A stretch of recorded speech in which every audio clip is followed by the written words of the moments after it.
মাননীয় বিরোধী দলের নেতা, আপনি কি বিলের সম্পর্কে কিছু বলতে চান?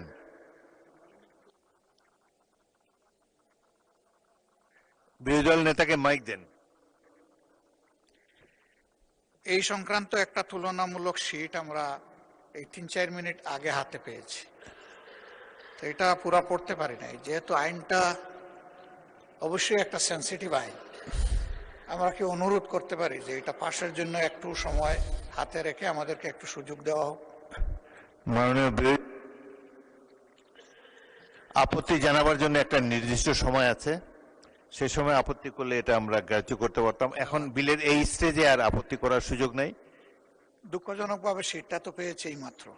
এনিওয়ে, এটা হয়তো এটা এ সম্পর্কে পরে আমরা দেখব, কিন্তু এখন বিলের এই স্টেজে আপত্তি করার কোনো সুযোগ নাই। অতএব সংসদের সামনে প্রশ্ন হচ্ছে, আপনি কি বিলটি পাশ করার প্রস্তাব উত্থাপন করেছেন?